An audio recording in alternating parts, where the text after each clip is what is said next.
Good morning, everybody. Welcome to another week of our online learning. This week, we are going to be talking more about our digital footprint, digital safety, and talking about social media as well. So, last week we talked about our digital footprints and our digital environments, and this week we're going to talk about that, but how it relates to marketing. So, how companies use your digital footprint to target you with certain advertisements, to make you buy certain things, and then digital safety going along with the privacy stuff that we learned about, but more so how to keep yourself digitally safe, and also talking about social media. And those two topics are going to carry on to next week as well. So first, companies need information in order to have constant revenue. They need information about their consumers, about what products are popular, about what their consumers want to buy, about what price they're willing to pay. All of that information is power for companies so that they can do their best. So in order to do that, companies need to gather information on their customers in every possible way. So they do this by looking at what is sold, by having loyalty programs, by doing surveys, and by using cookies, which are on the computer. So by tracking, if you're on their website, what things you're looking at, what things you're adding to your cart, what things you're actually buying.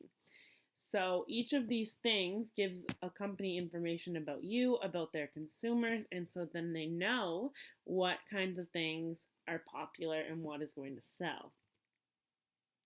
So points of sale. So information is collecting during a sale. So when you order something either online or when you go into a store and go through a checkout, they're taking information of when it happened, so the time, where, what location, also what time of year matters too. Is it fall, winter, spring? If you're buying during a sale or if you're paying full price, if you bought anything else with it or if you just bought one thing. If you're using a points card, and then when you use a points card, that tells them more information because your points card provides them with your name, it provides them with your email address, and once they have your email address, they can track all of they know what other things you're involved in, and they also can know where you live, because when you sign up with a loyalty program, they will know like this person's in New Brunswick, Miramichi, New Brunswick, and they also will know if you use coupons. So all of this information that we don't necessarily think of very much whenever we buy something is taken into consideration by these companies so that they can know more information about what sells and what they need to have in their store. So, like I was saying about the loyalty program, so it collects information on who you are. So, what kind of things you like to buy, your basic info, your name, where you live, your email address, and it records your shopping history. So, when you go to Shoppers and you use an Optimum card, it's like, okay, they bought laundry detergent, cheese, and toilet paper. And then next time they bought makeup, body wash, and shampoo. And so it's recording everything that you're buying, and it will know, oh, she buys a lot of makeup here. Or, oh, they buy a lot of eggs here, because eggs are usually cheaper at Shoppers. So those kinds of things are kept on record through that loyalty points program. Then there's surveys, and now surveys are something that a lot of people don't do, but that's why they always have those rewards on the bottom, like, oh, complete the survey, and then you'll be entered in a chance to win $1,000. And most people don't do the surveys, and so people say that it's easy to win the money because no one ever does them. I have gotten receipts thousands of times, and they're like, oh, fill out this survey, and you'll be entered in a chance to win a $100 gift card. And I've never once done it, but there are some people who do those surveys and then who win those prizes, and the reason they have those prizes is so that it promotes people to do it, so then they can collect more information on what their shoppers want or need or use out of their store. Then the last thing is cookies. So cookies are data that's on your computer, and it happens when you first go on a website. I don't know if you've ever noticed, but if you go on some websites, they'll be like, we use cookies, and then you have to accept or decline, and if you decline, you can't be on the website. So what those cookies do is they're going to store your information.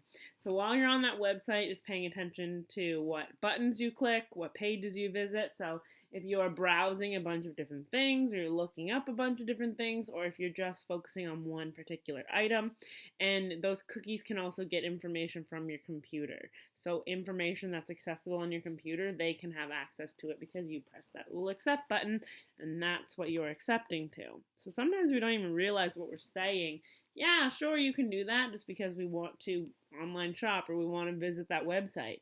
But we're actually giving them permission to store and keep our information and to track our habits on their website and track what we're doing, which is kind of crazy when you think about it. So information we provide companies is part of our digital footprint. So they store that data on company computers just like your digital data is stored on servers. So some companies choose to rent or sell our data.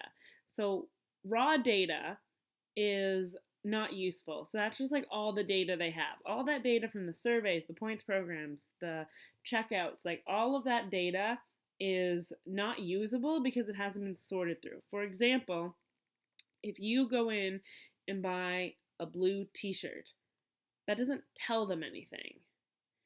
But if they sort through the data and they organize the data and they look at all the blue t-shirts bought and they notice that blue t-shirts are predominantly bought by males who are 18 years old in summer, then that helps them know that they want to have blue t-shirts in summer and keep them in with where around stuff that like teenagers like to buy so that they will be sold more. So the data has to be sorted through and organized so that they can use it.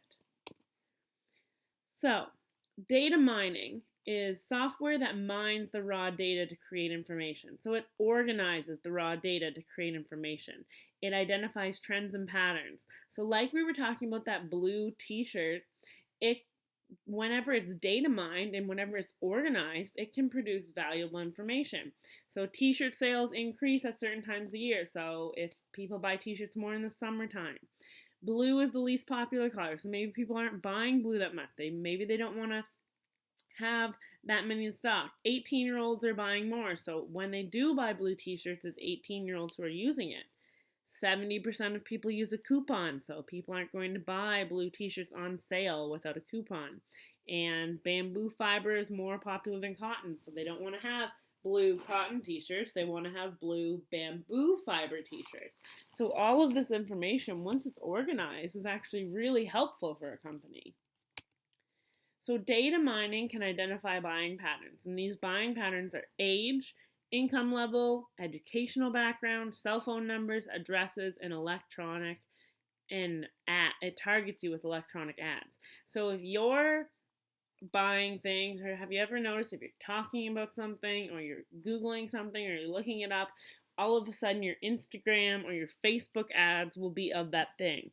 And that's because our computers and our phones are tracking what we're looking up. Our phones listen to us. We all know this. They're looking at what we look at and they're listening to what we talk about, and then they're giving us ads about those things to increase the chances that we're actually going to buy them. So if you're talking about an iPad, they're going to send you ads for an iPad hoping that it will just put that extra pressure on you to buy it. So, digital safety. So the internet is different from other media because it transmits messages and other information. So TV and radio are owned by large businesses. So they're owned by huge companies that have millions and millions of dollars of revenue.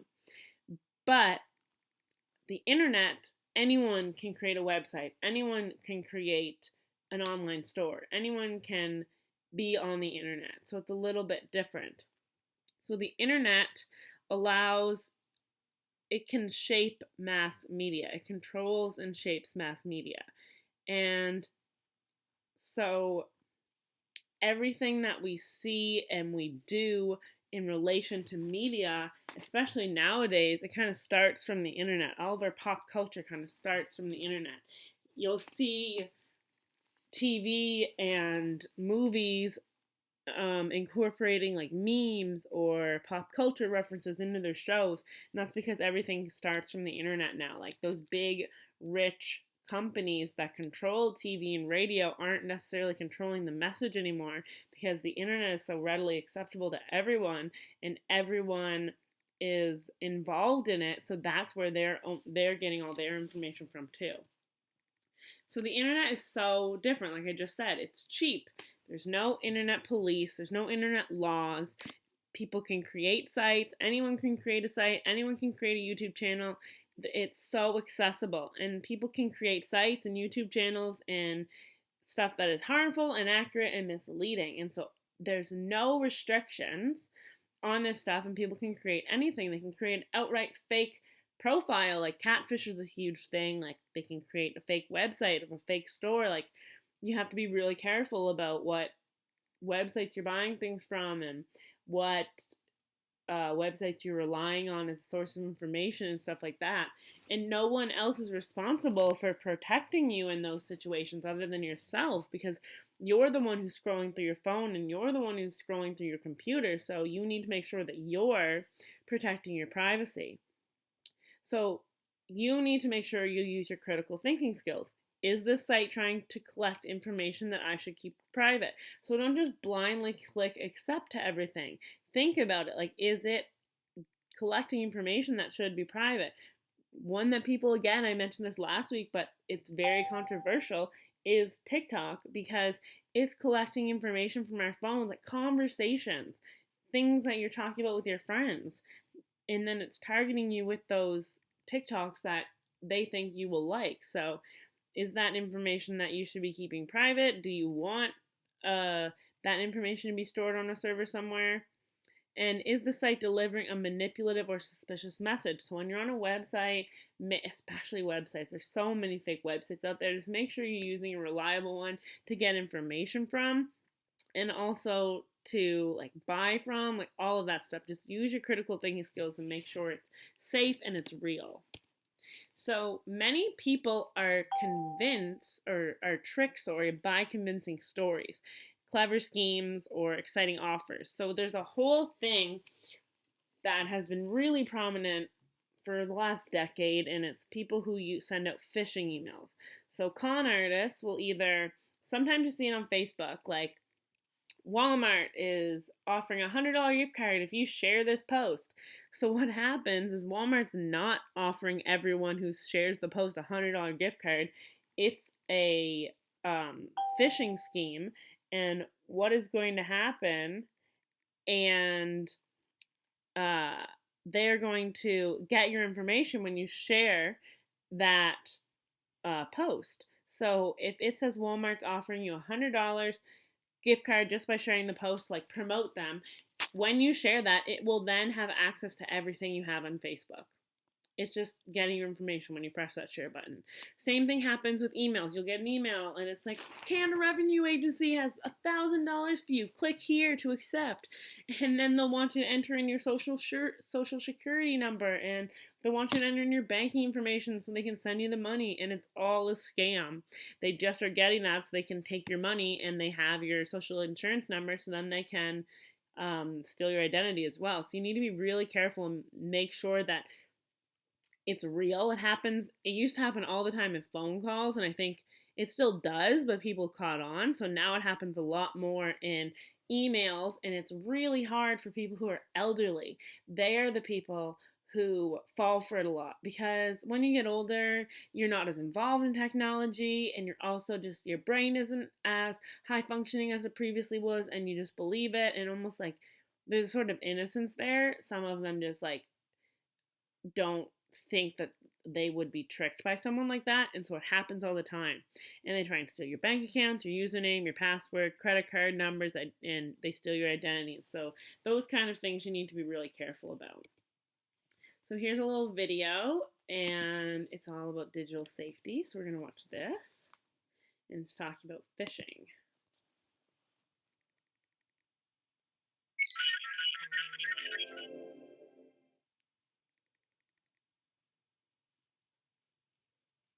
You've probably seen it. You receive an email from your bank or trusted company, and it's asking you for information. It looks real, but it's designed to fool you into handing over important information. This is a scam called phishing, and you need to avoid it. Most of us have gotten used to doing business online. We buy and sell things. We have accounts with sensitive information. The risk of doing business online is low as long as you deal directly with organizations you trust. Problems occur when criminals impersonate these organizations and fool you into handing over sensitive information like account numbers, passwords, and PIN numbers. The key to avoiding this scam is awareness. Here's one example. You receive an email that looks like a trustworthy message from a bank. It asks you to click a link to verify information.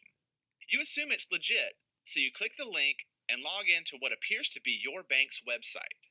At this point, the scam is complete. You've handed over your bank password to the crooks who can use it to take your money. Boo! They were able to fool you by impersonating the bank's website. There are a few keys to detecting phishing emails. They often try to scare you by saying your account has been accessed or security has been compromised. They also insist that you click a link to verify information or fill out a form. Do not click links or fill out forms in suspicious emails. The email may also have misspellings and call you something like valued customer. The crooks don't know your name. Remember, phishing emails may use the exact same logos, phone numbers, and addresses that appear on your statements or bills. Always be suspicious of an email that asks for your information. No exceptions. If you receive a phishing email, stay calm. There's no risk to receiving it. Just delete it. You can also safely report it by forwarding it to reportphishing@antiphishing.org or spam@uce.gov. If an email does lead you to a suspicious website, remember to look at the web address. The address in your browser should look familiar. If you suspect that criminals have your information, immediately contact organizations where you have accounts. To protect yourself in the long run, you might also consider anti-phishing software. Further, check your online accounts and credit reports regularly, and quickly report anything that is out of place. Phishing scams are a growing threat on the internet. By being aware of the scam, you can feel confident in working with companies online. Yay!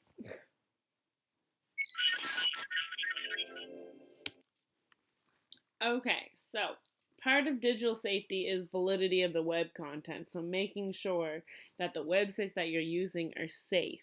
And so sometimes websites can be safe but still present some risks. So sometimes they're still wanting certain information. And so you just have to determine if that's information you're willing to give. Like every single time you order something online, they want your email. And when you give them their email, then that gives them access to certain information of yours. And so that's just a risk you're either willing to take or not take. So anyone can develop a professional looking website, especially in this day and age. Everyone is so good with editing software and all the different technology that you can use to create websites. And we've advanced so far in technology that like 5 years ago even, you could tell a fake website quickly because of how terrible it looked. But now almost people who are scamming make it look more professional because they want it to be believable. So you have to make sure that the content is actually accurate. Appearance doesn't mean it's valid. So don't judge a book by its cover. Just because it looks cool or it looks accurate doesn't mean it is accurate. So you have to use your critical thinking skills to make sure that you're actually verifying if it is. So it's critical to the quality of your work. This is really important for school, especially for you as a high school student and really important as a post-secondary education student. When you're doing an essay or a research assignment or anything, you need to make sure that the website you're getting your information from is accurate. There are so many different websites out there, and all of them will tell you slightly different information. And so if you're doing a research assignment on media bias, for example, like one of our assignments, and you go to one site and a classmate goes to another, you could give me answers that are completely different, but only one of you would be right. So you have to make sure when you're doing a research assignment, you don't just go to one website. I always try and go to multiple websites, look at all the information, and see, okay, well, these two websites told me the same thing, but this website was a little bit different. And then you have to use your judgment to determine which ones are right and which ones wrong. more often than not, it's probably the ones that repeat it multiple times. That's probably your right answer. So that's why if you're going and doing a research assignment or a research essay and you're only visiting one website, your schoolwork could be affected negatively because you're not using the right website and maybe it was the wrong one to choose. So make sure you're not rushing through things and you're actually looking at it and making sure it's valid because it'll affect you, especially in university. That is not something that you want to take lightly at all. So social media. So social media, we're all aware of it. We all use it. You can create and view content, and there's so many different apps out there to do so. And sharing info about a product helps companies make money. So whether you realize it or not, if you're like, oh, I got a new Nintendo Switch and I love it, it's awesome, that might make someone else buy it. And that's why influencers and people who have a lot of followers, companies reach out to them and they're like, hey, talk about our product, because if they talk about it and they have a lot of followers, there's more chances that that product will be sold. And that's why a lot of people get irritated sometimes with sponsored posts, because ads on YouTube and on Instagram, you're supposed to put hashtag ad or sponsored in the description or in your post somewhere so that people know it's an ad or it's sponsored, because people don't like being fooled. People don't want to think that you're promoting a Nintendo Switch on your own when actually you're promoting a Nintendo Switch because the company asked you to. And so social media is crazy for that now. People are constantly having products in their videos and promoting different products. Every single YouTuber and Instagram influencer is always promoting something, and it makes them a lot of money, and so companies are using it, and it makes companies a lot of money too. And the more that you use social media, the more value social media has. TikTok was formerly Musical.ly, which was not very popular, changed into TikTok and had more of a Vine feel, and now it is hugely popular. It is crazy how much people use the app now, and so now it's one of the most popular apps, and the revenue has increased drastically because so many people are using it. But things like Facebook and Twitter aren't used as much anymore, and so their revenue is going down. And so the more you use it, the more value you have. And so same for like products, the more people talk about it, the more likely people are to buy it. So social media has so many different things involved with it. Selling things, the app making more money, you being more popular. There's so much ingrained in it. And so this week and next week, we're going to really be looking at social media, especially how you use it in your life, and thinking critically about your role in social media. So your assignment this week, there's a TED Talk for you to watch that I posted with this lesson in our Teams group. There's 2 articles I want you to read, and then there's 2 assignments, a digital safety assignment and a social media assignment. And so that's your work for this week, and turn it in. If you have any questions, please let me know. I'm always happy to help. I hope you have an amazing week, and we'll have another lesson next week.